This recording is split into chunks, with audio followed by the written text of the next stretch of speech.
غوث پاک رضی اللہ تعالیٰ عنہ کی 11ویں کرنے والے، نیاز کرنے والے، سب سے میرا ایک ہی کہنا ہے اور سب کے لیے ایک میسج ہے کہ تمہاری 11ویں، تمہارے کچڑے، تمہارے نیاز یہ فرض نہیں، نہ ہی واجب ہیں، مستحب کے درجے میں آ سکتے ہیں، لیکن فجر کی نماز سے لے کر عشاء کی نماز تک فرض یہ تمہارے اوپر ایسا ضروری ہے کہ اس چیز کے لیے کوئی معافی نہیں ہے۔ 1 سال تم نے دیگ نہیں بنائی، نیاز نہیں کی، تو قیامت کے دن نہیں پوچھا جائے گا کہ تم غوث پاک کی فاتحہ کرتے تھے کہ نہیں کرتے تھے، یہ سوال نہیں ہوگا، لیکن یہ سوال ضرور ہوگا کہ فجر میں اٹھے کیوں نہیں تھے، یہ سوال ضرور ہوگا اتنی نمازیں قضا کیوں ہوئی تم سے۔ میرے عزیزو، نوافل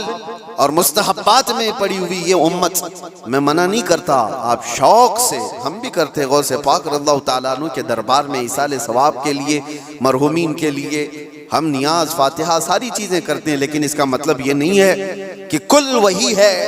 اور اللہ تبارک و تعالیٰ کی یہ عبادتیں کچھ معنی نہیں رکھتی، نماز نہیں ہے، قرآن نہیں ہے۔ عزیزان گرامی، میں ان لوگوں سے پوچھتا ہوں جو 2-2 3-3 گھنٹے قوالیوں پر رقص کرتے ہیں، قرآن کی ایک سورہ بھی تو سن کے دکھاؤ، وہ رب کا کلام ہے، اللہ کا کلام ہے، کسی قاری قرآن سے تم قرأت سن کر کے جھومو،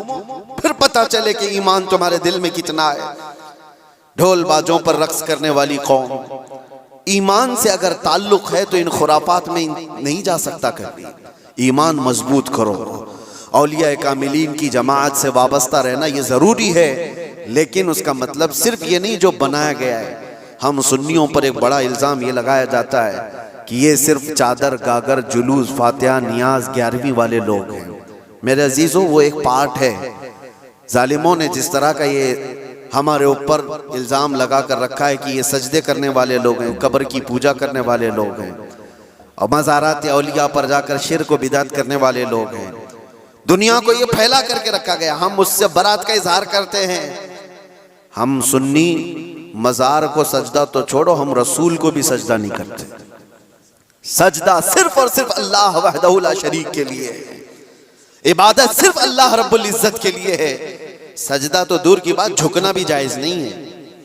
جھکنا بھی جائز نہیں ہے۔ ہم اس عقیدے کے حامل ہیں، الحمدللہ مزارات پر جاتے ہیں تو شرک و بدعت کے لیے نہیں، میرے مصطفیٰ کے فرمان پر جاتے ہیں،